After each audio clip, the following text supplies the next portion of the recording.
At exactly 3:17 every Sunday morning, the town of Raven Creek, Montana, disappeared. Not from memory, not from maps, from reality. For 11 minutes, satellites saw only black ground where the town should have been. Planes flying above it reported an empty valley. GPS systems lost every road, every house, every streetlight. Then, at 3:28, Raven Creek came back. Same houses, same people, same quiet streets. And nobody inside the town remembered anything strange. Nobody except Deputy Noah Hayes. Noah had lived in Raven Creek his entire life. He knew every broken fence, every old diner sign, every cracked sidewalk near the church. But on Sunday morning, he woke up in his patrol car with frost on the inside of the windshield. His radio was dead. His watch had stopped at 3:17, and carved into the dashboard in handwriting he did not recognize were 6 words. "Do not let them count us." Noah stared at the message until his breath turned cold. Outside, the town was silent, too silent. No dogs barking, no wind moving through the pines, no power lines humming above the road. Then the emergency siren at the old fire station began to cry. One long, broken sound. Noah stepped out of the car and looked toward Main Street. Every window in town was glowing blue, and in each reflection, he saw something impossible. The town was full of people, but their shadows were missing. Noah stood in the middle of Main Street, unable to move. Every window glowed with the same pale blue light. The diner, the pharmacy, the church, even the dark windows of the closed school. Inside the glass, people were standing perfectly still, not outside, only in the reflections.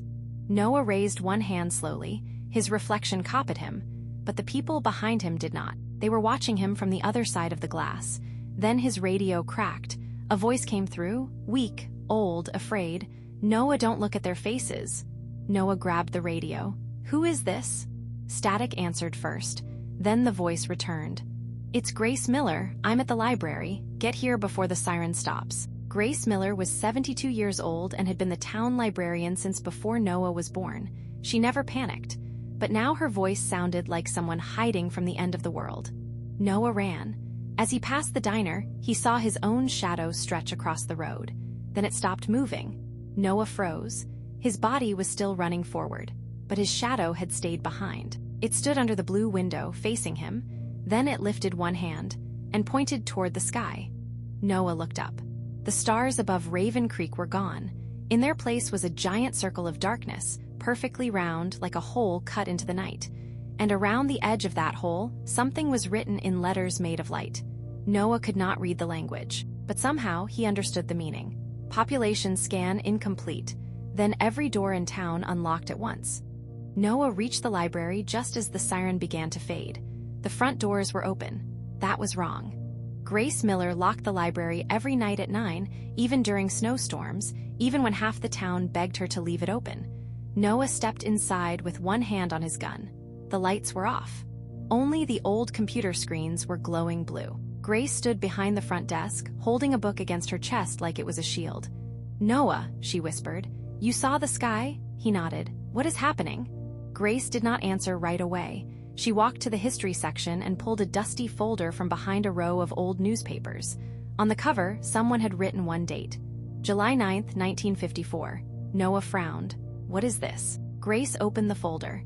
Inside were black and white photos of Raven Creek, but the town looked different. The same church, the same diner, the same streets. Only every photo showed people standing without shadows. Noah felt his throat tighten. Grace pointed to one picture. This was the first time Raven Creek vanished. Noah looked closer. In the photo, a young woman stood beside the town sign. Her face was clear, her eyes were terrified. Noah's blood went cold. "She looks like my mother." Grace nodded slowly. "She was your grandmother." Before Noah could speak, the library windows flashed bright blue. Every computer turned on at once. A message appeared on each screen. "Counting will resume." Then a second line typed itself slowly. "One human remains unlisted." Grace looked at Noah with tears in her eyes. "They are not taking the town, Noah." She lowered her voice. "They are trying to find you." Noah looked at the glowing screens, then back at Grace. "What do you mean they're trying to find me?" Grace pushed aside an old map of Montana. Behind it was a steel door Noah had never seen before. "This library was not built to hold books," she said. "It was built to hide a warning." She typed a code into a rusted keypad. The door unlocked. Behind it, a narrow stairway led underground. Outside, the siren stopped. The moment it died, every blue light in the library went dark. Then the reflections in the windows moved. Shadowless people pressed their hands against the glass from the other side. Noah could not hear them, but he could read their mouths. "Count him." Grace pulled him down the stairs. The steel door slammed shut behind them. For a few seconds, there was only darkness and breathing. Then red emergency lights flickered on, showing a tunnel under the town. Its walls were covered in names. Thousands of names. Some were written in chalk. Some were scratched into concrete. Some looked burned into stone. Noah saw family names he knew: Miller, Walker, Brooks, Carter, Hayes. Then he saw his own name, Noah Daniel Hayes. Beside it was a date that made no sense. July 9, 1954. Noah stepped closer. "I wasn't born in 1954. Grace looked older in the red light. "No," she said, "but part of you arrived that night." A deep vibration rolled through the tunnel. Above Raven Creek, something huge moved across the sky.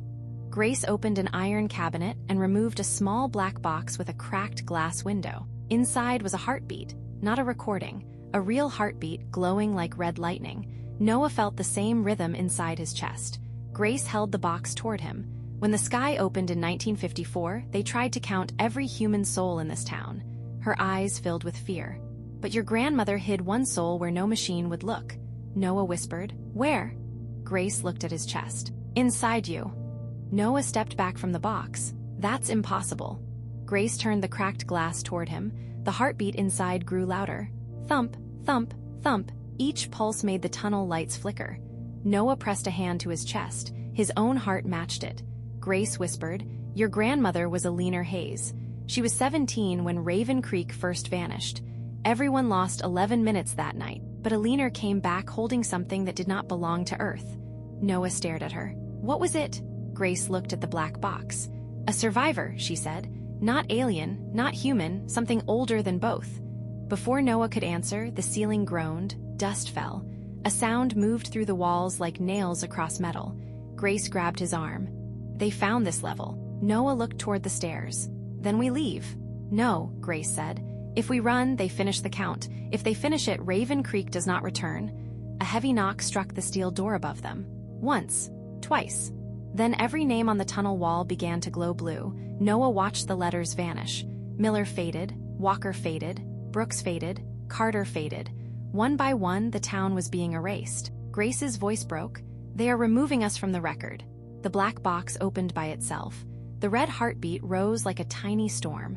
It floated toward Noah and stopped before his face. Inside the red light, he saw a memory that was not his. A teenage girl stood on Main Street in 1954. Silent ships covered the sky. A voice from above asked one question again and again. "How many humans are needed to break a god?"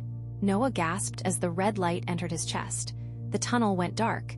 Then he heard Raven Creek inside his mind.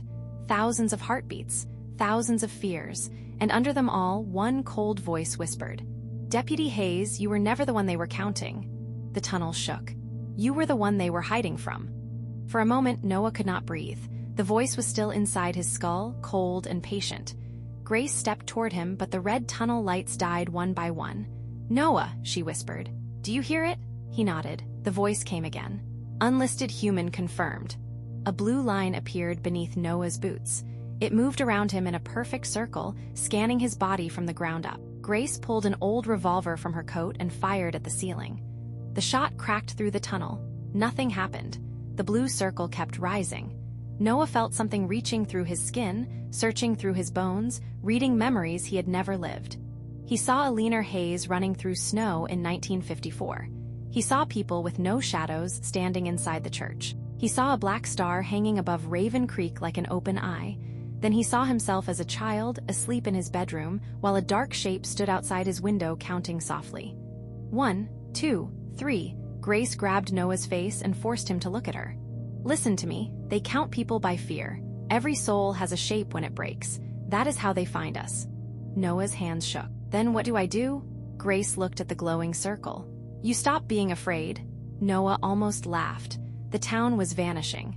The dead were speaking, and something above them was trying to read his soul. But then he heard the heartbeats again, not just fear now. He heard Mrs. Parker praying in her kitchen. He heard Carter Brooks holding his sleeping daughter. He heard every person in Raven Creek waiting without knowing they were waiting. Noah closed his eyes. The blue circle reached his chest. The cold voice said, "Prepare extraction." Noah opened his eyes. "No," the word was quiet, but the tunnel answered. Every vanished name on the wall returned at once. The concrete shook with thousands of glowing letters. The blue circle cracked. Above them, something screamed. The scream did not come from the tunnel. It came from the sky. Even underground, Noah felt it pass through Raven Creek like a storm made of glass. Grace covered her ears and dropped to one knee. The glowing names on the wall burned brighter. Noah saw them moving, not as words but as lives. Birthdays, funerals, first kisses behind the school. Every memory the town had ever made was pushing back. The cold voice returned. This time it sounded worried. Collective resistance detected. Noah looked at Grace. "What does that mean?" Grace stood. "It means the town heard you." Another blast shook the ceiling. Blue light poured through the cracks. Then the steel door at the top of the stairs tore away. It did not open. It folded inward, crushed by invisible hands. A figure stood in the doorway. It looked like Deputy Mason Reed, Noah's oldest friend. Same uniform, same face, same scar under his left eye, but Mason had no shadow, and his eyes were filled with moving stars. Grace whispered, "Do not speak to it." The thing wearing Mason's face smiled. "Noah," it said softly, "you have been carrying stolen property." Noah's hand moved toward his gun. The thing laughed without opening its mouth. "We are not here to kill your town. We are here to complete an old agreement." Grace shouted, "There was no agreement?" The thing turned to her. There was. Humanity offered one hidden soul in exchange for one more century. Noah felt the heartbeat in his chest strike hard. A memory opened inside him. Eleanor Hayes stood beneath the black star, young and bleeding. Tall shapes watched her from Main Street, and Eleanor said, "Take our fear if you want, but you will never count our courage." The memory vanished. Noah looked at the thing wearing Mason. "Then you misunderstood the deal?"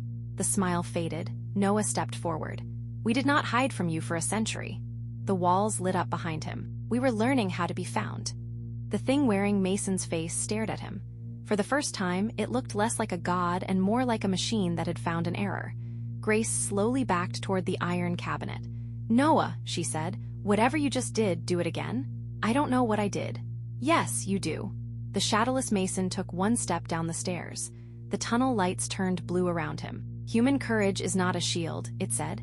"It is a reaction, a chemical spark, a useful noise before death." Noah felt the heartbeat in his chest grow warmer. "No," he said, "that is what you thought because you only counted us when we were afraid." The thing tilted its head. Grace opened the cabinet and pulled out a rusted microphone connected to a black cable. It looked older than the town itself. She shoved it into Noah's hand. "This was built after 1954, she said. Eleanor called it the town's last voice. Noah looked at the microphone. "What does it do?" Grace swallowed. "It speaks to everyone who was ever counted here." The shadowless Mason moved faster. 1 second he was on the stairs. The next, he was inches from Noah. His hand closed around Noah's throat. The touch was ice. Noah could not breathe. The cold voice whispered through Mason's mouth. "You are not special. You are storage." Noah's vision blurred. Then he heard a small sound through the microphone. A child's laugh, then an old man's prayer, then a woman singing in a kitchen. The sounds became hundreds, then thousands. All of Raven Creek, past and present, poured through the wire. Noah gripped the microphone and forced one breath into his lungs. "My name is Noah Hayes," he said. The tunnel shook. "And this town is not your property." The thing's hand cracked like glass. Blue light burst from its fingers. Mason's stolen face twisted in rage. Above them, every window in Raven Creek shattered at once. Glass rained across Raven Creek. Inside the tunnel, the thing wearing Mason staggered back, staring at its broken hand. For 1 second, Noah saw what was beneath the stolen skin. Not flesh, not bone, a shape made of black light, full of moving numbers. Grace aimed the old revolver again. Noah stopped her. "Number Mason is still in there." The thing smiled through cracked lips. "Your friend was counted 2 years ago." His fear opened easily. The microphone trembled in Noah's hand. Through it, he heard Mason's real voice. Faint, buried, ashamed. "Noah, I told them where you lived." The tunnel went silent. Noah did not lower his eyes. "You were scared." Mason's voice broke. "I helped them find your mother." Grace went pale. The thing laughed. "Now you understand. Humans always trade each other when the dark arrives. Noah looked at the glowing names on the walls. He saw fear in them, but he saw more than fear. People who stayed during fires, people who crossed frozen roads to save strangers, people who buried secrets so children could live one more day. Noah raised the microphone. "No, we don't always trade each other." The stolen mason stepped back. Noah's voice grew stronger. "Sometimes we carry each other until the dark gets tired." The names on the wall flashed white. A second shadow appeared behind Mason, then another, then hundreds. They were the missing pieces of Raven Creek. Every shadow the town had lost since 1954 came pouring out of the walls. They wrapped around Mason like smoke. The thing screamed. But inside that scream, Noah heard his friend crying. "Help me!" Noah stepped forward. Grace shouted, "If you touch him, they may take you too." Noah did not stop. He placed one hand on Mason's chest. The black light inside Mason opened like a wound, and Noah saw where the counted people were kept. It was not a prison. It was a sky. A dead sky filled with human shadows, floating like birds with broken wings. Noah felt his hand sink through Mason's chest, not into flesh, but into cold, open space. For one terrible second, he was no longer under the library. He was standing beneath a dead sky. There was no ground, no moon, no wind. Only thousands of human shadows drifted above him, each one tied to a thin blue thread that reached upward into the dark. Some shadows were children. Some were old men. Some wore uniforms from wars that had ended before Noah was born. Grace's voice reached him from far away. "Noah, pull back." But Noah could not move. A shadow floated close to him. It had a woman's shape. Then it lifted its face. Noah stopped breathing. "Mom!" The shadow did not speak with a mouth. It spoke through memory. He saw his mother, Sarah Hayes, standing on their porch when he was 13. She was smiling. Then blue light filled the yard. Noah remembered that night differently. He remembered a car accident, a closed casket, a funeral in the rain, but the memory was false. His mother had not died on the highway. She had been counted. Sarah's shadow touched his face. The cold voice above the dead sky whispered, "Recovered asset identified." Blue threads tightened around every shadow.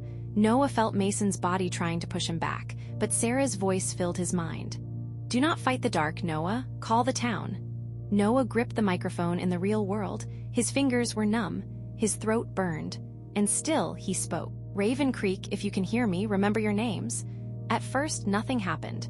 Then one shadow below the dead sky whispered a name. "Eleanor Hayes," another answered. "Thomas Miller," then another. "Rebecca Carter." The whispers became a storm. Every shadow began to remember itself. The blue threads snapped one by one. The thing inside Mason screamed so loudly the dead sky cracked. Noah pulled with all his strength, and the first shadow fell back toward Earth. The first shadow fell through the cracked sky like a burning leaf. Then another followed. Then hundreds. Noah felt them pass through him, each one carrying a memory back into Raven Creek. A boy laughing beside the school fence. A nurse running through snow. A farmer holding his wife's hand as blue light filled their room. Every shadow had been stolen during the 11 missing minutes. Every shadow was coming home. In the tunnel, Mason's body twisted as if something inside him was trying to tear free. Grace held the microphone cable while sparks jumped from the wall. "Noah," she shouted, "the system is overloading." Noah heard her, but the dead sky still surrounded him. Above it, the black star opened wider. For the first time, he saw what hid behind it. Not a ship, not a planet, a face too large for the sky, made of rings, numbers, and empty eyes. It watched Raven Creek like insects in a jar. The cold voice filled everything. Humanity was classified as fragile, emotional, temporary. Blue fire crawled across the dead sky. Classification error detected. Noah's mother stood beside him, not as a full person, but as a warm shadow. She pointed at the black star. "That is not their leader," Sarah said. "That is their fear." Noah looked up. "Their fear?" She nodded. "They counted humans because one human survived something no god could survive." Her shadow began to fade. "They were checking if we had become strong enough to remember." Noah looked at the falling shadows. Raven Creek was not only a victim, it was a 70-year test. Every Sunday, the town vanished because the stars feared what humans became when they remembered together. Noah lifted the microphone. "Then remember this." The dead sky went silent. "We are not fragile because we feel fear." He looked at the black star. "We are dangerous because we feel it and still walk forward." The black star blinked, and for the first time, it stepped back. The black star stepped back. It was small, almost impossible to see, but Noah felt it through every shadow in the dead sky. The thing feared him, not because he was stronger, because he was not alone. The cracked sky folded inward. Blue threads snapped faster, whipping through the dark like broken wires. Mason's real voice cried out beneath the black light. "Noah, I can't hold it." In the tunnel, Mason's body was on its knees. The thing inside him tried to climb out through his mouth, eyes, and hands. Grace wrapped the cable around an iron pipe and pulled until her palms bled.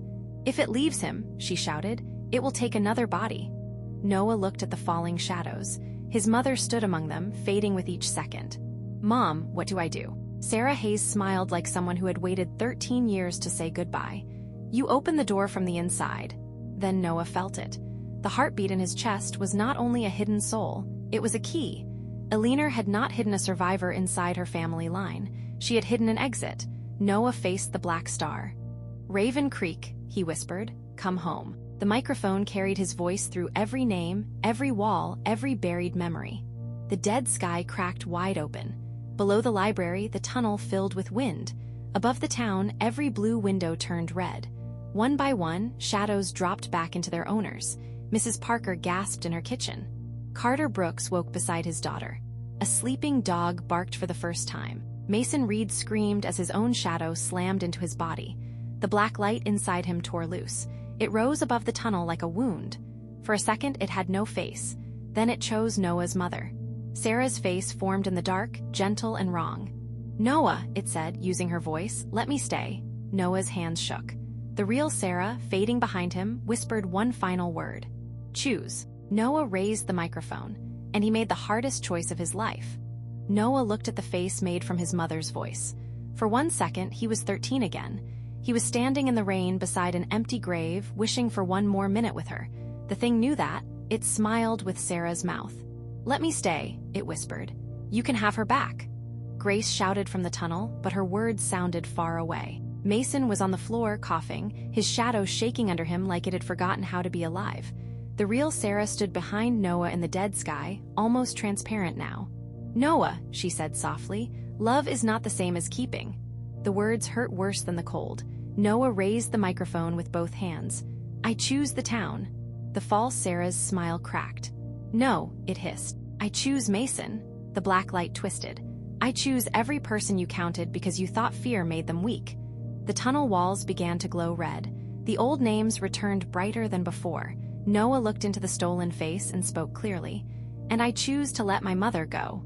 The real Sarah closed her eyes. For a moment, she looked whole again. Then every shadow in the dead sky turned toward the black star.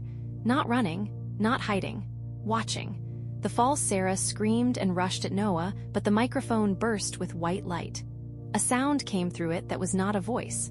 It was every goodbye Raven Creek had never been allowed to say.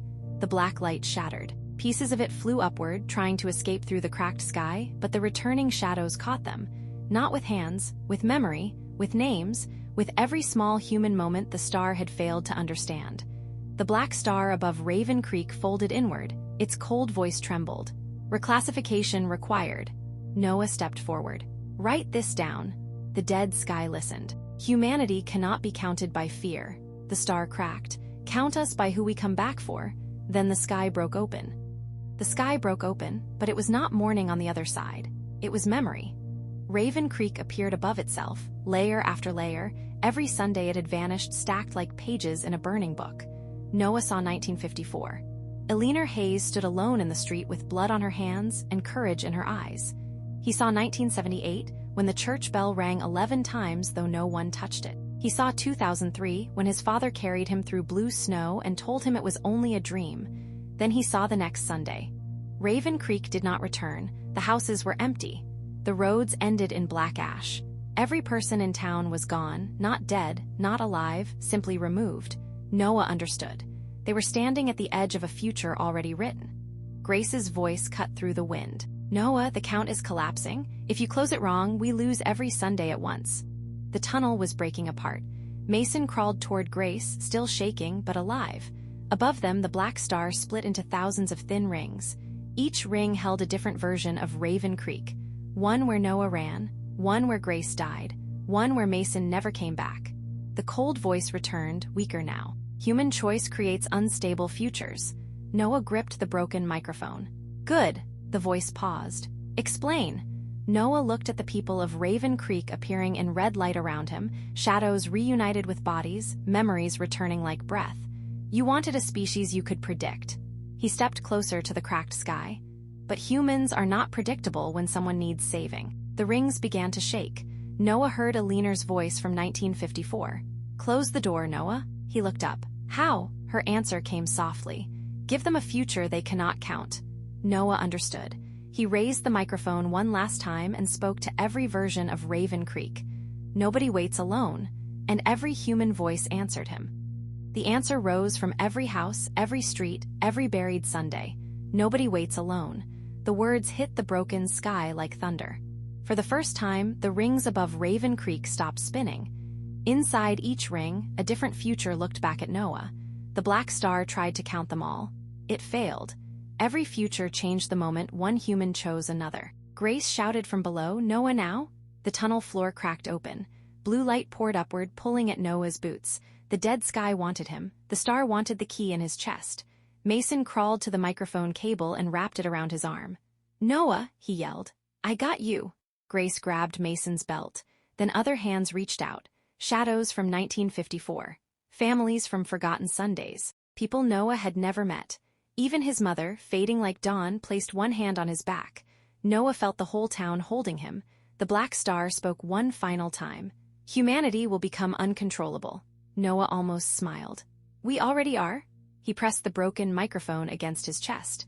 The hidden heartbeat answered. One pulse. Then every heart in Raven Creek matched it. The sky folded inward like 1,000 doors slamming shut. The blue thread snapped. The rings shattered. The dead sky collapsed into a single point of red light. Noah fell backward into the tunnel. Grace and Mason caught him before he hit the concrete. For 3 seconds, there was no sound.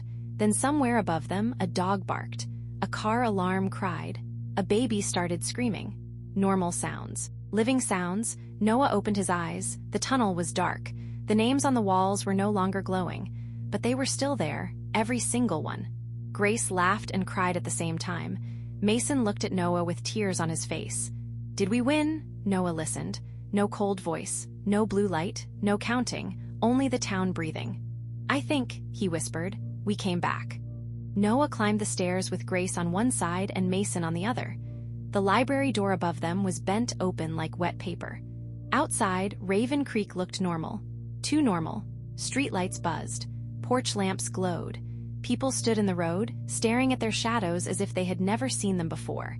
Mrs. Parker knelt on the sidewalk, crying into her hands. Carter Brooks held his daughter so tightly she laughed and told him she could not breathe. For one quiet second, Noah believed it was over. Then the old church bell rang. Once, everyone froze, it rang again. Twice. Grace looked at the clock above the diner. 3:28. The missing 11 minutes were finished, but the bell kept ringing. 3, 4, 5. Noah walked into the street. Grace, he said quietly, how many times does it usually ring? Grace did not answer. The bell reached 11, then 12. Every window in town went dark at once. A cold wind moved down Main Street, carrying the smell of burned metal. Mason pointed toward the mountain road. Noah, look. At the edge of town, where the old welcome sign stood, there was now a second road. It had never been there before. Black pavement. Fresh yellow lines, no tire marks. A green highway sign rose beside it. Raven Creek 12 miles. Noah stared. They were already standing in Raven Creek. A child behind him whispered, there are 2 towns. The church bell rang 13. When the count collapsed, Grace said, it may have returned every version of the town. Far down the new road, headlights appeared. 1 car, then 10, then hundreds. They came toward Raven Creek in perfect silence. No engines, no horns, no human voices, only headlights moving through the dark. Noah felt the hidden heartbeat in his chest pulse once. His police radio cracked at his belt. A familiar voice came through the static. His mother's voice. Noah, do not trust the town that comes smiling. Noah held the radio so tightly his knuckles turned white. The voice was his mother's, but the warning was sharper than memory. Mom, he whispered. Static answered. Then Sarah Hayes spoke again.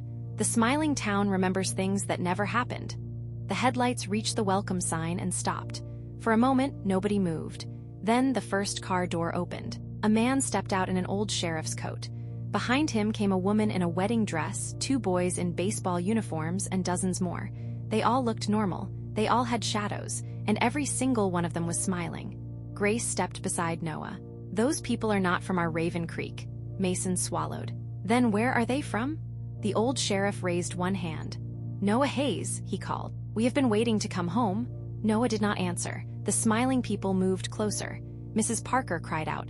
"My husband." A man in a brown coat stood among them.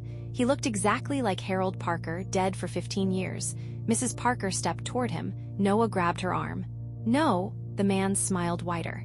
"I missed you, June," Grace whispered. That is how they get in. The hidden heartbeat in Noah's chest pulsed faster. The second Raven Creek was offering everyone what they had lost. Dead husbands, missing mothers, children who never grew up, futures that should have been. The old sheriff stopped in the road. "You closed one door, deputy," he said, "but you opened all the others." Noah's radio cracked again. Sarah's voice came through, weaker now. "They are not ghosts, they are unfinished choices." The smiling crowd took another step. Behind them, more headlights appeared, thousands of them. Noah looked at Grace. "How do you fight a town that knows what everyone wants?" Grace's eyes filled with dread. "You don't." The old sheriff smiled. "You invite it in." Then every front door in Raven Creek opened by itself. Every front door in Raven Creek opened by itself. People screamed and stepped back from the sidewalks. Inside each home, the lights were on. Not blue, warm yellow, family room yellow, kitchen at midnight yellow, the kind of light that made a person believe nothing bad could enter. Then voices came from the open doors. "Noah, Grace, Dad, June." Each voice belonged to someone lost. Mrs. Parker covered her mouth as her dead husband stood in her doorway, holding the coffee mug she had buried with him. Carter Brooks saw his wife, young and alive, standing in their living room with flour on her hands. Mason saw his little brother, still 12 years old, waving from the porch where he had not stood in 20 years. The smiling town did not attack. It invited. That was worse. Grace gripped Noah's arm. "If they step inside, their memories will choose the lie." Noah looked around Main Street. Neighbors were crying. Some were already walking toward their doors. He understood then why the Black Star had counted fear. Fear was easy, but longing was deeper. Longing could make a good person open a door even after seeing the monster behind it. Noah raised the radio. "Everyone listen to me." Nobody heard him. The voices from the homes grew louder, sweeter, closer. The old sheriff smiled from the new road. "Let them choose, deputy. That is what humans love, isn't it?" Noah felt the heartbeat in his chest answer with pain. Then Sarah's voice whispered through the radio. "Do not fight what they want. Remind them what it cost." Noah closed his eyes. The tunnel microphone was broken. But the town's last voice had never been the machine. It was him. He stepped into the middle of Main Street and shouted one name. "Eleanor Hayes." The street cracked with red light. Every open door flickered. And from the church steps, a young woman from 1954 appeared, holding a lantern made of shadow. Eleanor Hayes stood on the church steps, young, pale, and steady. The lantern in her hand did not shine. It remembered. Inside its dark flame, Noah saw every choice the smiling town had stolen. A father choosing a door over his daughter. A mother choosing a dead child over the living one beside her. A sheriff choosing peace, even when peace was a lie. The old sheriff on the road stopped smiling. Eleanor looked at him. "You were the first," she said. Grace whispered, "Who is he?" "Samuel Voss," Eleanor said. "Sheriff of Raven Creek, 1954. When the sky opened, he invited the first false town inside because it gave him back his wife." Samuel's smile weakened. "She was real to me." Eleanor raised the lantern. "Real things do not make you forget the people standing beside you." The open doors across town flickered. Mrs. Parker froze inches from her porch. Inside her house, Harold smiled with tears in his eyes. "June," he begged, "please, I waited so long." Mrs. Parker sobbed. Noah wanted to look away, but he forced himself to watch. This was not a battle of guns or stars. This was the most human war of all. The war between what was lost and what still needed you. Noah stepped beside Eleanor. "Everyone," he shouted, "ask them one question." The street quieted. "Ask them what they remember about tomorrow." The smiling figures in the homes went still. Carter Brooks looked at his wife in the doorway. "What do you remember about Lily's birthday next week?" Her smile twitched. Mason stared at his little brother. "What did you call me after I joined the police academy?" The boy blinked too slowly. Mrs. Parker asked Harold, "What song did you hate but danced to anyway at our wedding?" Harold's face emptied. One by one, the warm yellow lights turned cold. Eleanor lifted the lantern higher. "They do not love you," she said. "They only know what grief sounds like." The smiling town began to scream, without opening its mouth. The scream rolled through every open doorway. It did not sound like pain. It sounded like 1,000 people pretending to be human and failing all at once. Porch lights burst one by one. Windows fogged from the inside. The smiling figures stepped out of the houses, but their faces were changing now. Harold Parker's eyes became empty holes. Carter's wife moved with the stiff steps of a puppet. Mason's little brother smiled wider than any child should. The old sheriff lifted his hand. "You are choosing loss," Samuel Voss said. Noah looked at the people of Raven Creek. Some were shaking, some were crying, but none of them were walking toward the doors anymore. "No," Noah said. "We are choosing the truth." Eleanor's lantern pulsed. The dark flame spread across Main Street, touching each open door like smoke. Where it passed, the false memories burned away. Mrs. Parker saw the real Harold in a hospital bed, squeezing her hand before he died. Carter saw his wife laughing at Lily's first birthday, not the fake tomorrow the smiling town had promised. Mason saw his brother's old bedroom, empty, painful, honest. The smiling figures hated that. They rushed forward. Noah raised his gun, but Eleanor lowered it with one gentle touch. "Bullets cannot stop a choice," she said. Grace stepped into the road beside them. "Then what can?" Eleanor looked at the town. "The choice after it." Noah understood before she finished. He turned to the crowd. "Close your doors." For a second, nobody moved. Then Mrs. Parker wiped her tears, walked to her porch, and looked at the thing wearing her husband's face. "I loved him," she said. The false Harold smiled. "I know," Mrs. Parker's voice broke. "But you are not him." She shut the door. The thing screamed and vanished into ash.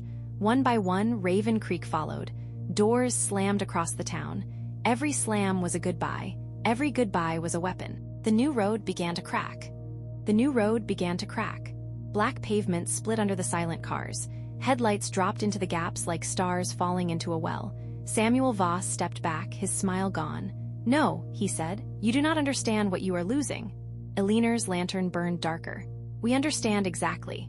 Across Raven Creek, doors kept closing. The diner slammed shut. The school doors locked. The church doors shut like thunder. Each closed door stole power from the second town. The fake houses beyond the road flickered. Their windows became empty eyes. Noah felt the hidden heartbeat slow down, not weaker, calmer. Grace stood beside him, tears on her face.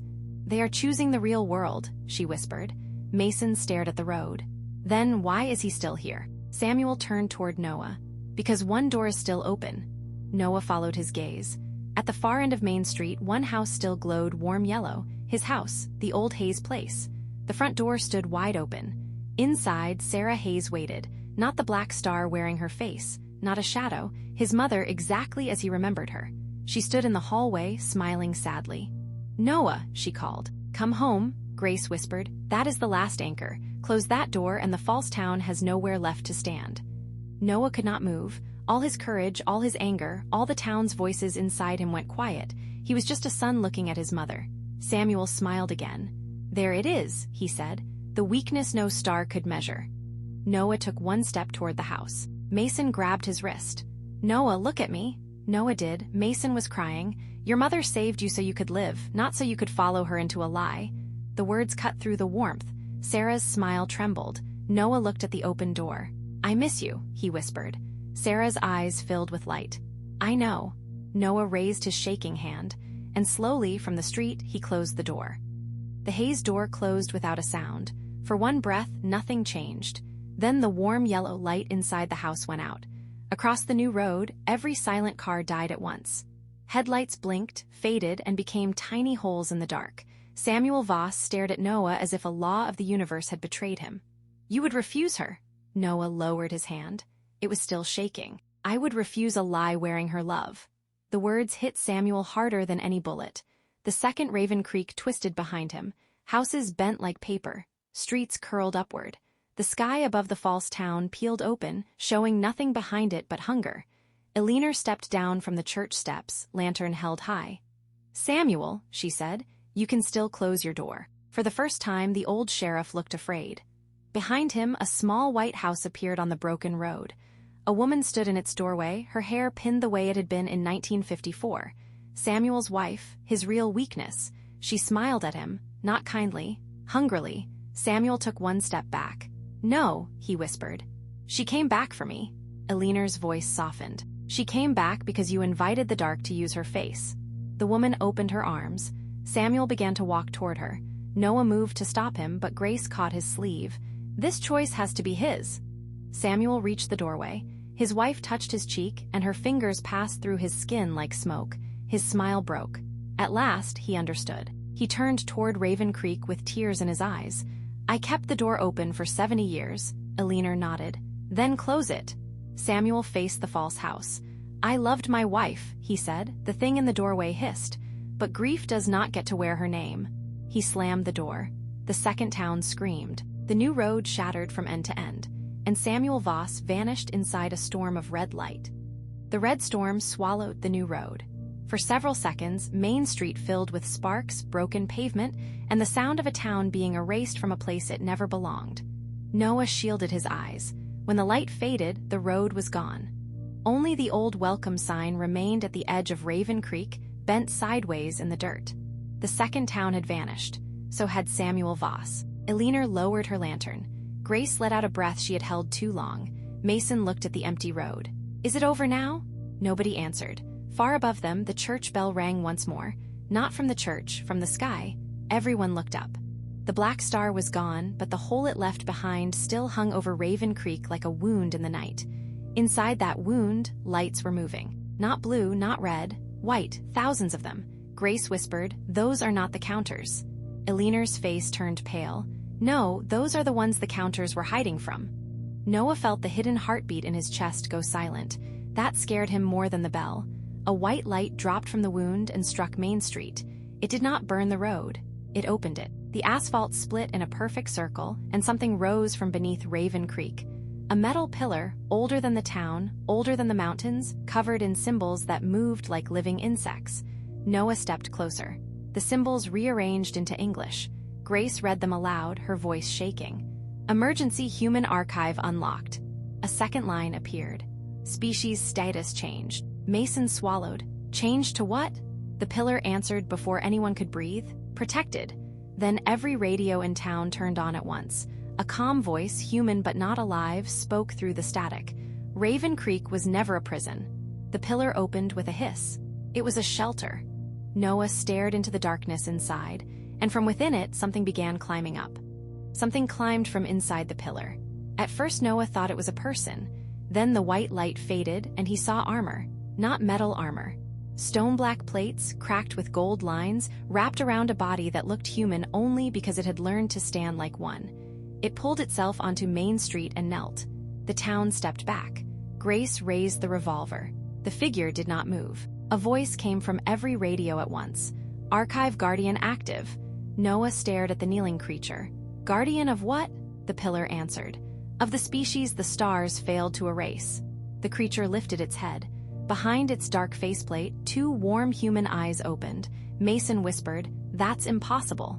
Eleanor's lantern shook. Noah felt a memory rise from the hidden heartbeat, older than 1954. Older than Raven Creek. Older than Earth.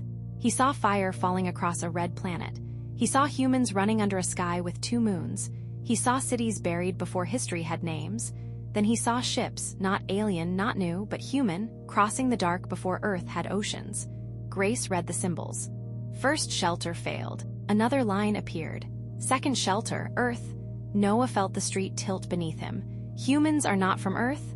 The Guardian finally spoke. Its voice was rough, like words dragged from stone. "Earth is home," it said, but it was not the beginning. The people of Raven Creek stood silent. The Guardian looked at Noah. The counters did not fear what humans might become. It placed one armored hand over its chest. They feared what humans survived before memory was taken. The wound in the sky flashed white. Far above Raven Creek, something massive moved behind the clouds.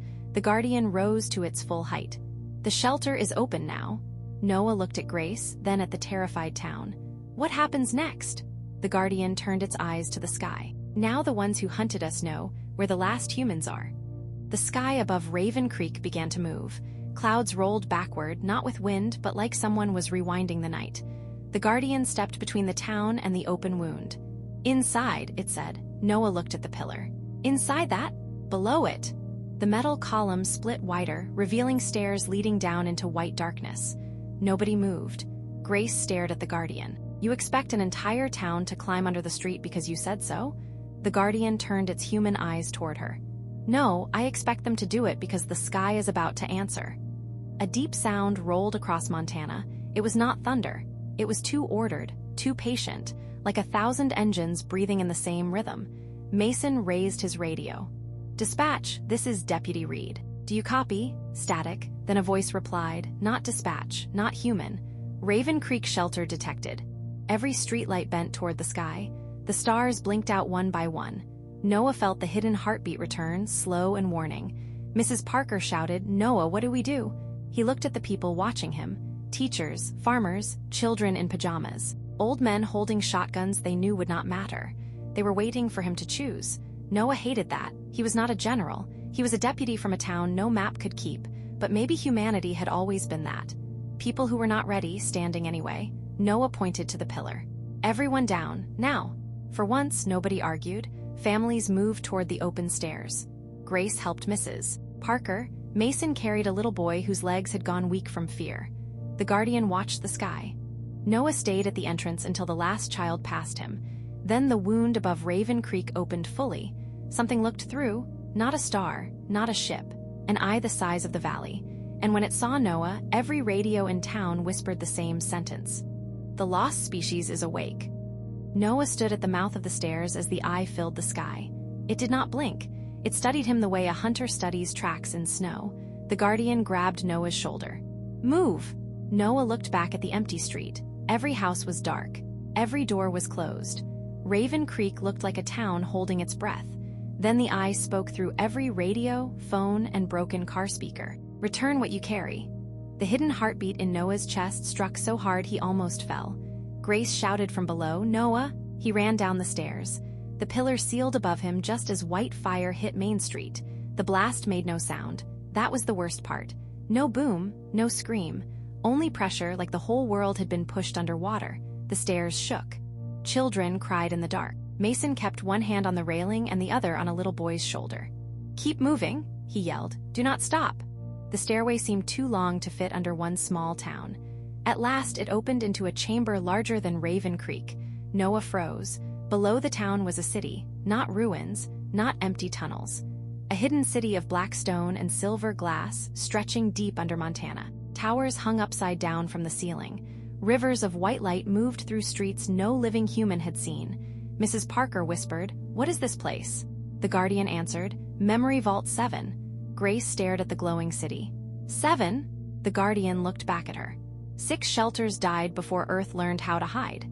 The people of Raven Creek stood silent at the edge. Then the city lights turned on one by one.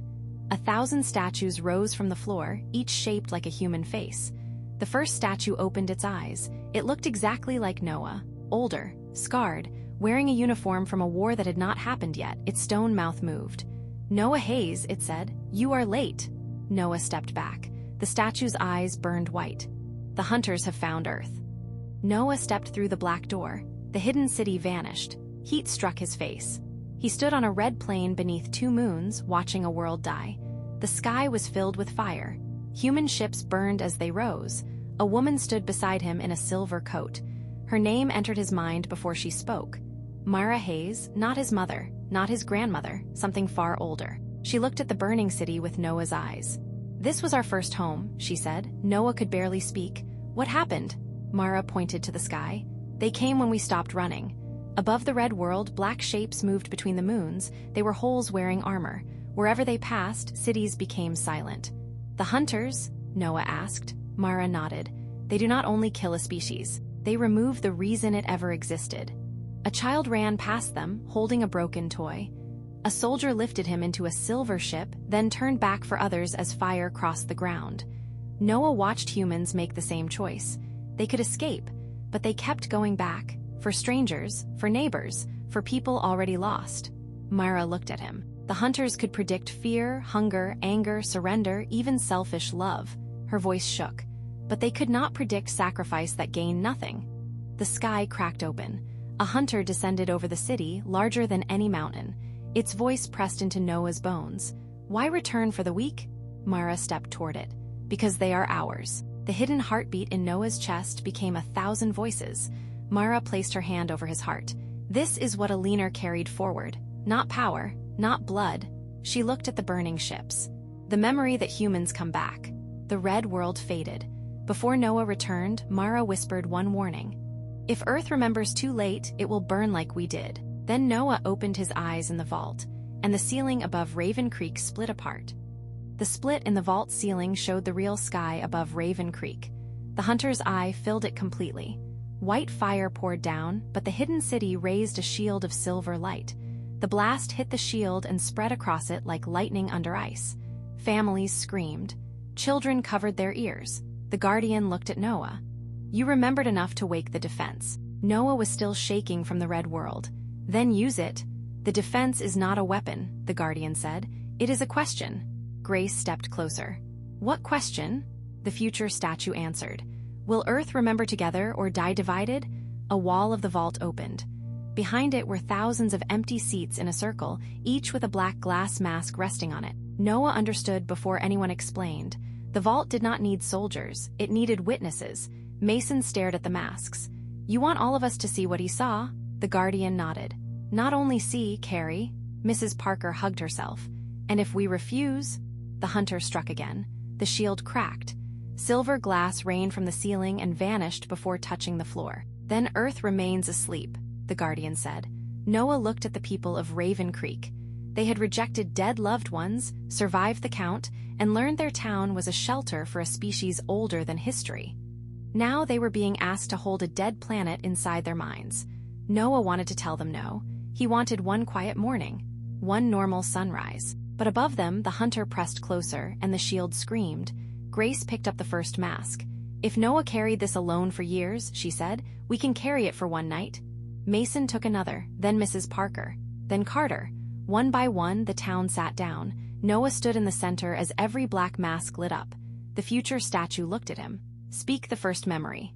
Noah closed his eyes and told Earth what it had forgotten. Noah spoke the first memory. At first, his voice sounded too small for the vault. "Our first sky was red." The black masks around the circle lit one by one. Grace gasped. Mason gripped his seat. Mrs. Parker began to cry. They were not only hearing Noah now. They were standing with him on the lost world. They saw the two moons, the burning city, the silver ships waiting with open doors. They felt the heat of a planet being erased. Above Raven Creek, the hunter struck the shield again. The vault shook, but nobody removed a mask. Noah kept speaking. "We ran because we had children. We hid because we had hope. We forgot because memory was too heavy for one world to carry."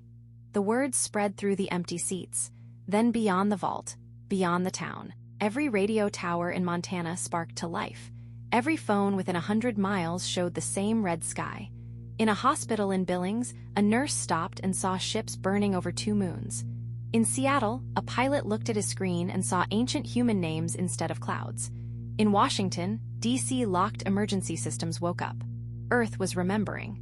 The hunter noticed. Its eye pulled back from Raven Creek.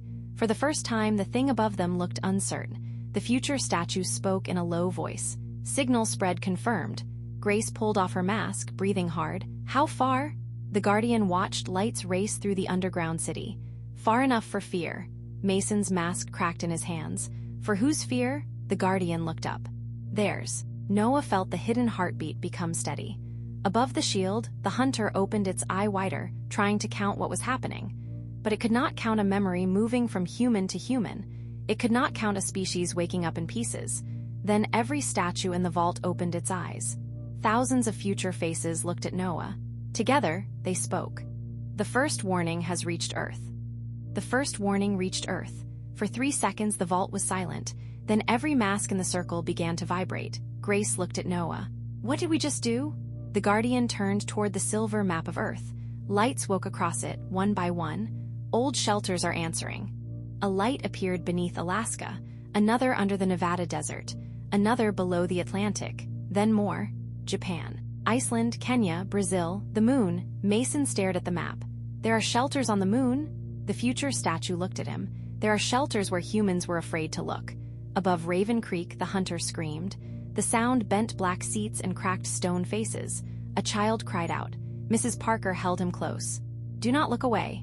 Noah felt pride and terror together. The hunter could not stop Earth from remembering, so it chose the town that started it. The shield split again. White fire struck the vault. The Guardian stepped into the blast. Its armor burned gold. Noah shouted, "Move!" The Guardian did not move. I was built to hold the door, it said. Grace understood first. For how long? The Guardian looked at Noah with human eyes. Long enough for him to finish. Noah turned to the future statue. Finish what? The final memory. The vault floor opened beneath Noah's feet. A platform rose, holding a broken metal plate. On it was one word written in a language Noah had never learned, yet somehow knew: home. The hunter struck again. The Guardian fell to one knee. Noah lifted the plate. The hidden heartbeat in his chest answered, not like a key now, but like a drum. The words left Noah's mouth and did not echo. They multiplied. We do not survive alone. The broken plate lit in his hands. Every mask in the vault shattered. Pieces rose like black snow and rushed into Earth's map. Alaska answered. Nevada answered. The Atlantic answered. The moon answered. Old shelters opened their eyes. Above Raven Creek, the hunter pulled back, but it was too late. Earth had heard, not as one country, not as one army, as one frightened species that remembered why it kept going back. The Guardian rose from the fire, gold light spilling from every crack. Noah shouted, "You can still get out." The Guardian looked at him. I already did, when you remembered me. Then the hidden city roared awake. Archive transfer complete. The hunter screamed and dove toward the vault. Grace took Noah's left hand. Mason took his right. Then everyone in Raven Creek joined them. The hunter looked down and tried to count them. It found fear. It found grief. It found weakness. Then it found something it had never survived before. People who held on anyway. The shield burst upward through the vault, the streets, the church, and every door. It struck the hunter in the eye. White light filled the world. When Noah woke, he was lying on Main Street. Morning had come. The sky was blue. The town was still there. Grace was beside him. Mason was crying and laughing. Mrs. Parker stared at her shadow. Every clock in Raven Creek read 3:28. Then slowly, they all began moving again. Noah touched his chest. The hidden heartbeat was gone, but in its place he felt something larger, a promise. His radio cracked once. Sarah Hayes spoke through the static. Goodbye, Noah. He closed his eyes. Goodbye, Mom. The radio went quiet. Far above Earth, something massive turned away, not defeated forever, only warned. Under Raven Creek, the last message of the archive wrote itself across a silent wall. If they come again, we will remember faster.